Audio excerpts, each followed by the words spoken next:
Hello there, wellness entrepreneur. Welcome back. Today, I'm honored to have on my client, Dana Podell. She is in the Chicago area. She is a pelvic health physical therapist and works online, and she is a yoga therapist. Dana, welcome.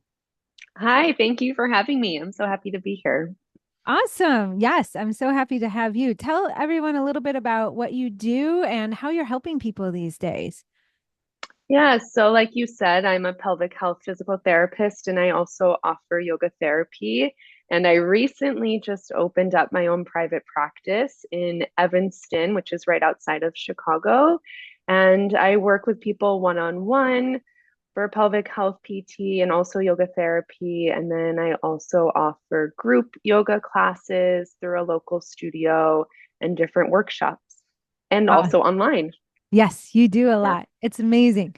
All right. So you're newer in your business journey. Tell everyone, when you started a business, kind of what prompted you to start your business? Because there might be people listening that are, in a burnout mill type healthcare setting, or massage clinic or something like that. So what really inspired you to start your business? And how did you go get over any obstacles into like taking the leap of faith? Yeah, it's kind of like what you just said. I had reached a place of really severe burnout. And it's really interesting because now, months later, I can look back and see that I was really burnt out. But in the process, I don't think that's what I would have said initially. Mhm. I can now see that I just needed to find a way to have a schedule where I actually had time to take care of myself. And working in a traditional physical therapy clinic, the expectation is that you're seeing patients back to back, and maybe you have a 30-minute lunch break and you might not even have time to go to the bathroom. Oh And gosh. that to me was just really not sustainable. And I did it. And, it was a great way to learn and see a lot of patients in the beginning, but long term it was just taking a big toll on my health. And I had also worked for smaller private practices, and even as a student did my clinical training in private practices. So I was always like interested in the business side of it, and I kind of got to see it since I was working for smaller businesses. And then I thought, you know what, I can do this. Like, instead of someone else telling me my schedule, I would love to have full autonomy of my schedule and actually have the time to take care of myself. Yes, yes. And take care of the people your people the way you really vision because you have a lot of skills and training and sometimes our volume or the length of time that we can spend with someone is dictated either by insurance or the clinic based upon their business model.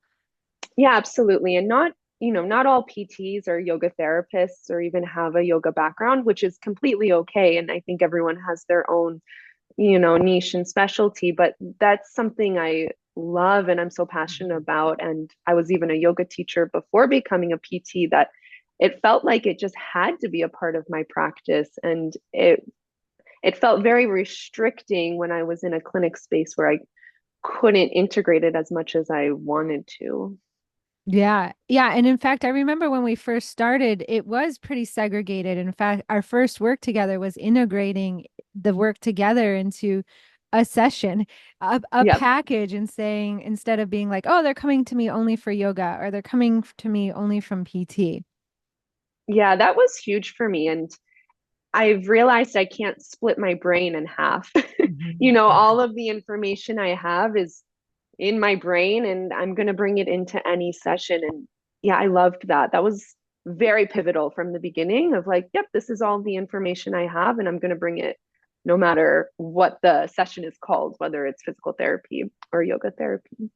Yeah, and it just simplifies everything because no matter where you show up, whether it's a yoga class, a workshop, out in the community, and meeting people, a referral, right? All roads lead to the same package. It just is so much simpler. And then when they're in a session with you, like you can determine how, like the tools you're going to pull from your tool belt at any moment, whether it's breath work or some traditional PT strengthening or something there in the moment. Like you don't have to say, "Oh, well, shoot, I can't do yoga right now. That's like a different price point, a whole Mm, different other session. So can we reschedule that for like tomorrow? You know? yeah, exactly. And I also felt like when I worked in a larger clinic of, it's like, what is she doing just breathing in the corner? A little bit of like, that's really not traditional. It's like, why aren't they lifting weights? Exactly.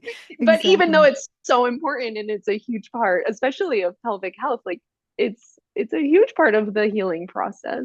Yeah. And having your business just opens you up to that freedom. I remember one of the first things I did when I got my first business as a physical therapist, my brick and mortar, is I decorated it like a spa.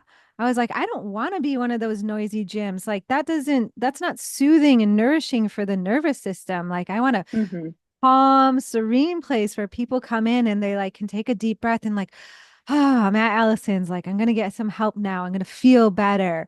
And some of my PT friends, when they would come into the office, be like, wow, this is like a spa. It doesn't feel like a PT office. I'm like, exactly. Right. That's the point. Yeah. So you can create it Yeah. however you want. But you've done a really great job with that and integrated your sessions very quickly. And it's such a common thing. I talk to so many people, whether I'm communicating with them after a master class or they are a client and they come to me and they have all their certifications and all their skills all separated into different offers, and it just makes a more complex business for both you and your audience, the client, because they don't know what to choose a lot of the time. Exactly. Yeah. That it's really helped me, and it's put less pressure on me actually to be like wearing my yoga hat or wearing my PT hat. And now I can just have a really large hat with lots of skills Yes. and not have to be switching between these two different roles that I was trying to play. And it's all just me, and I can bring it into every session. Yeah, 100%. And also, let's come back to that schedule because when we first started working together, your schedule actually was pretty busy Mm-hmm. with Yeah. classes and workshops. And now today we just talked about how you feel you're working less, but you're making more. So let's talk about that. Yeah, so initially, when I first started, I was really active with my yoga classes and the workshops I was offering, but I didn't have as many one-on-one clients. That was the biggest change. And I've found a way through like our sessions together and also a little bit of trial and error to make sure that I'm scheduling so that I have the time I need for self-care and I'm not burning out. And one of Mhm. the pieces of advice that you gave, and I believe it was on one of your on-demand recordings, was the scheduling of like seeing a couple of patients, maybe two patients, and then taking a 30-minute break and then Mhm. seeing two more. And then instead of that back to back to back to back to back, and then maybe the end of your day or a short break, it's changed everything for me to pace myself. Yeah. And it feels like now I'm not working as much because I think I just have more time to like really take care of myself in the middle of the day. Yeah. And also, I remember too, you were teaching. Sometimes you had some really long days where might have a client in the morning and then you were teaching a Yeah. yoga series at night with this huge gap in between. So we also talked about staggering your days some as well. Hmm. Yeah. And yeah, trying to find the balance of the scheduling between the one-on-ones and also the workshops, because Hmm. those, what I've learned, take a lot of time and a lot of energy, and preparing for that and understanding this is going to take time to market and it's going to take time to plan the actual workshop, and then the energy it takes to deliver it, and then kind of like the wind down afterwards. Yes. Yep. That's the To process. You yeah. have to plan for all of that. Hmm. Yep. Exactly. Especially because, speaking from two kind of introverted people, it's definitely the process. Yes. Um, Yeah. so, you know, you do teach a lot of classes and workshops. And part of the process we've been working together has been both filling the workshops, making sure they're filling, and getting clients from them, your classes and workshops. So tell everyone a little bit about that process because it's often an area where they get stuck. Yeah, so that's been the biggest transformation for me, I think, since starting with this coaching is that when I first decided to start my business, I had one-on-one client and I had a lot of anxiety around that. Like, Mhm. where are the people? How am I going to get clients? And I remember it was probably our second session. You were like, well, what about the people in your yoga class? And this light bulb went in my mind. I'm like, oh, yeah, they probably need to see someone. I didn't Uh-huh. even like think about it. It wasn't a thought in my mind. And we worked on together teaching the class in a way where I will share a client's story to plant the seed in the class. And then after the class, if anyone comes up to me, which was starting to happen, to schedule a discovery call at the time that they came up to me, Hmm. which was really transformative. Instead of here's my email, contact me, because oftentimes they would never really reach out to me. And it was like, well, what happened to this person? Do they still need to see me? When I had them on the schedule for the call, I knew, okay, I'm going to talk to them and then I can explain how I work and what's the process from there. Yeah, yeah, I love that. And again, it's simple and now it's repeatable. And you've repeated it many times because now you have 12 clients a week. Is that right? Yeah, 12 to 13. Yeah, exactly, which is amazing. That's huge. And in just less 3 months, about, right? Yep, about 3 months. Amazing. That's awesome. So tell us a little bit, if you don't mind sharing, about your revenue, where you started to, and what your goals were, and what you've achieved now too, just to give people some grounding reality numbers. Yeah, sure. So I don't know if I'm going to be 100% accurate, but I'll try to Mhm. remember. Approximate's And fine. yeah, I mean, initially, because I was just teaching the yoga classes and had a couple of workshops here and there, it was pretty low. It was like around $1,000, I would Hmm. say.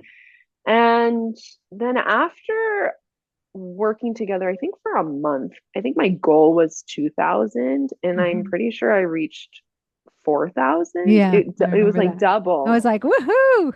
Yeah. And then after that, it's kind of been like that. It hasn't been double, but then I think my goal was maybe 5,000 and now it's up to 7,000. Yeah, So amazing. I am surpassing my goal by by much more than I ever thought I would. And in such a short time. I mean, it's really only been 3 months, almost 3 months. So it's Yeah, incredible to me. Yep. yeah. That's amazing. And I think you really have to congratulate yourself because in the beginning, a lot of entrepreneurs are like, okay, I'm gonna go it alone and try for a bit by myself. But you recognize like, okay, I think I do need help. You reached out to someone. I think we communicated it a little bit on Instagram. We talked and ultimately you decided to work with me. And when your revenue isn't as high as you want, where it is tight with what you're investing in coaching and what you're bringing in, it can be really scary. So, what like prompted you to take this leap and do the business coaching? Yeah. I mean, looking back, when I first made this decision, it was a little bit out of to start my business. It was Mm. a little bit out of necessity because I was burnt out. I wasn't feeling well. I said, okay, I need to have more autonomy over my schedule. But when I started the process of getting everything up and running for my business, I reached this point where I felt like I really just didn't know what decisions to make. And Mm. then that led to a lot of anxiety. And I started to feel really anxious of, am I making the right decision? How am I going to find people?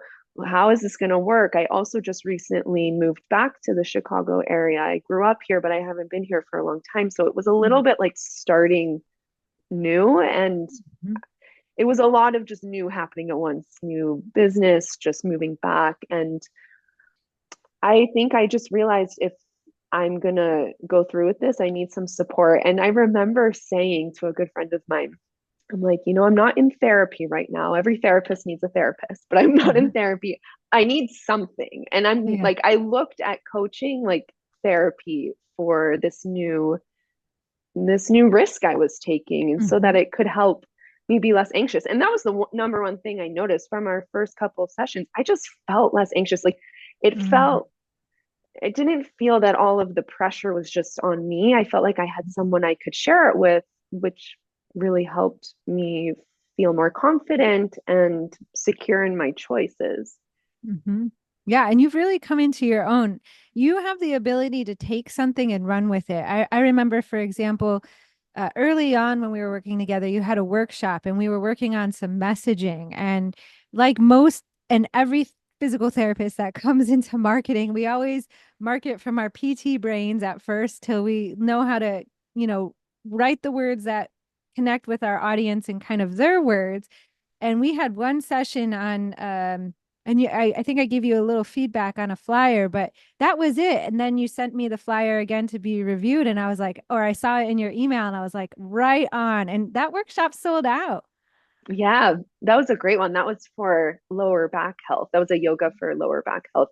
Yeah, that was great. It also it got me out of my habit because I had been writing some content for some time, before even I just had my own Instagram and did some of my own newsletters, and it was so habitual. I was just writing the same thing over and over again. And through our conversation, you're like, try it this way. I'm like, oh, that's another way. And yeah, it really helped a lot. Yeah. Yeah. And also, we've been working, speaking of schedule and timing, we've been working on reels. I think I remember you were saying like one reel took you 90 minutes. And I was like, oh, no, no, no, no. Yeah, yeah. And we found out that actually that one reel, which was amazing, like so informative, could be cut into like four reels, actually. hmm Yeah, that's something I'm still working on. And I Mhm. think a little bit of it is, to be very honest, my perfectionist self, which I'm trying to recognize and not have it be a roadblock to putting content out there. That was something we actually talked about in our session Mhm. today of, sharing it even if it's not perfect, because then you can reshape it and share it again later in a way that you maybe see is more helpful or beneficial Yeah, later totally. on. Yeah. Every time you put a piece of content out, then you're going to get data and feedback on. You're going to be like, "Ooh, that hmm resonated. People liked it," or "Oh, that one might have fallen flat," which happens to all of us, especially me now, where I'm testing like a ton of content. But it's just remembering it's not personal. It's just often the messaging, or sometimes, especially with reels, like the visual was a little off, or it was too long, which is really common. It's all these factors, but you really don't know until you put something out there to try and test and get feedback on it. So then that'll inform future pieces of content. Right. Yeah. I'm getting less nitpicky, I'll say. I've in Mm. the past, because I had been creating reels before this process, I just was it would take me almost like a week to make a decision. Am I going to post this? Because I wanted Oh, it to be the perfect way. yeah. Maybe I was like prolonging it because I was doubting, but now I'm just Mm. realizing it's kind of a trial and error, and you have to Hmm. see and learn as you go, and you won't know until you post Yeah, 100%. it. And what you said is so relatable. I think we're all there at sometimes doubting it, but I've found 100% as well is like the time, the effort to do the trial and error is really worth it. When people start connecting or sending you messages and being like, thank you for posting that. I really needed to hear that today. hmm Or that changed my perspective. And, or you get the message, I really need to work with you. And then you're like, okay, I'm on to something now. Yeah. And something we were talking about today also is just how it can, I saw it this way, is how, your Instagram audience is kind of like teaching a yoga class where you're giving out a message to a lot of people, and some people might really resonate to it and other people might not. And that's Hmm. okay. Then people that Hmm. resonate with it, they're going to come to you. Not everyone's going to love your yoga class, but that's okay because the people who Hmm. do will keep coming. Yeah, 100%. Very well put. I love that. And it is speaking and focusing on those people Yeah. and anything that you do. Yeah. So tell us, as you're building your clientele, what are you working on next, do you think? So right now I'm in the process of, I just put out my first promo for the Mm. holidays, Mm-hmm. which is exciting.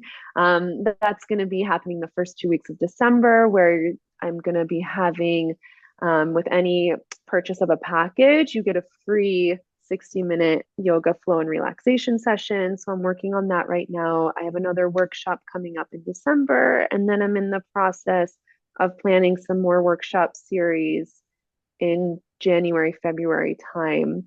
And then, other than that, just keeping up with my regular client schedule and giving the best care that I can, because that's really what's most important to me.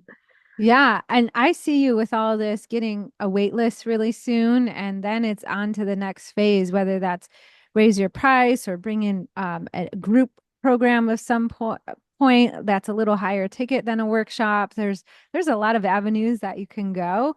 Now that you have like consistent revenue coming in, and a fully booked schedule, and growing your audience on Instagram, because then that also just gives you like when you have an audience and you're continuously growing that audience and you're seeing that you're in demand and people want your work, you feel so much more confident. And then you can have choices like, okay, well, maybe I'll do this or I'll do that. And yeah, you get rolling. So you have a world of potential ahead of you. So what would you say to the entrepreneur that maybe feels stuck or is hesitant to ask for help or get help?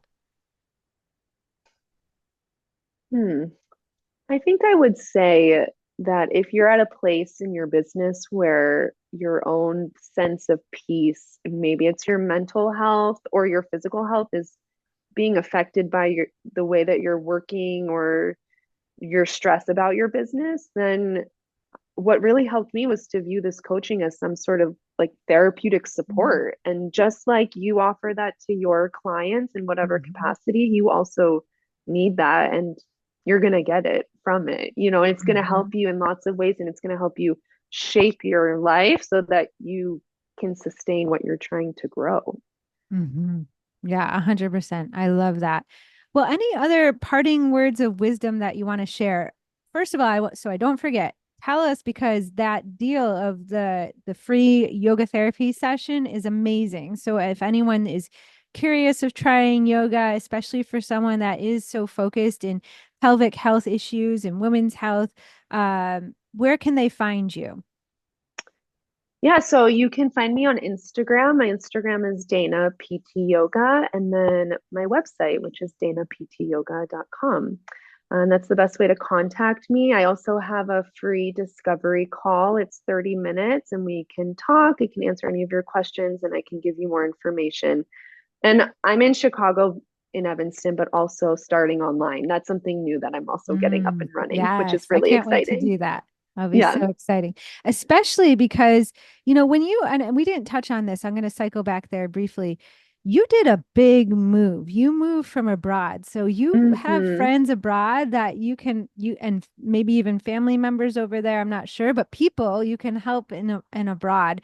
And I remember talking, you're like, well, the insurance is so different here, but now you have so many ways to help them. I know. I was just because I just put out the promo today. I just got a message from someone who lives abroad, and she's like, I wish we could work together. And I just said to her, well, now I'm doing online sessions. And Yes. oh, it feels so good because, yeah, I would love to work with her and help her. Uh-huh. And yeah, now I can. Yes, amazing. I love that. So Yeah. much potential. Well, any parting words of wisdom for everyone listening today? I would say if you are on the fence of getting a business coach and you're looking for one, go for it. I think it's so worth it. And especially if your health is being affected, you deserve it and you will feel better signing I up love and that. doing it. I mean, I wish I could go back a couple of months and tell myself that, because I will be very transparent. I was nervous about signing Yeah. on with a coach. I had never done it before, and it is a big financial Hmm. investment, but it is so worth it. And I'm so happy I took the leap, because I don't think my business would have grown as fast as it has. And I don't know if I would have been as healthy in the process, which is really important. And I really value that. Yeah, 100%. And I want to say I still get nervous. Like, Yeah. in fact, I just re-enrolled with my two of my masterminds just this month, two in 1 month. I was nervous. I'm like, but now that I'm in it, I'm like, yeah, I've already gotten my money's worth. I have. So I'm like, yes, here we go. So Right. being nervous is normal. And it's, it is an investment. So your brain has a right to be nervous, truthfully. Right, exactly. But I think once you go for it and you're in it, I've just had such a positive experience that now I don't even think about that. It feels like Yay. forever ago. I'm like, oh yeah, I was nervous about it. Yeah. Yeah. Amazing. I love that. And what kind of advice do you have for the people, the entrepreneurs that are teaching out in workshops and classes, but are afraid to feel like slimy or promotion or talk about client stories or their work in classes? What would you tell them? Because you are helping so many people now because you had the courage to do that and get over that hump. I would say people are looking for you. They Mhm. really are. And you might not even realize it. I'm having people come up to me in my classes who, I would never expect that person. I'm always thinking, like, oh, this person's going to reach out to me after class. It's Mhm. always the very unexpected Mhm. person who ends up being a long-term client. Like, I have someone who's now Mhm. been with me all 3 months, and it's been wonderful and she's Mhm. doing so much better. But if I didn't share, and if you don't share your client stories and you don't make it known that you are a clinician in whatever form and that they can come see you after yoga, they're not going to know. And then that's just a missed opportunity for them when they could be getting help that they need. Yeah, 100%. I could not have said that better. Everyone needs to replay and re-listen to that over and over again and share that with a friend that gets stuck. Yeah. Nice job. Thank you for sharing that. You just helped so Yeah. many people right now. Yeah. Well, thank you so much for your time and coming on today and sharing your journey and your wisdom. Yeah, thanks, Allison. I have to say, this experience so far has been wonderful, and I'm so grateful for you. And I'm glad I took the leap. It was really worth it. Yes, me too. It's been a pleasure to work with you.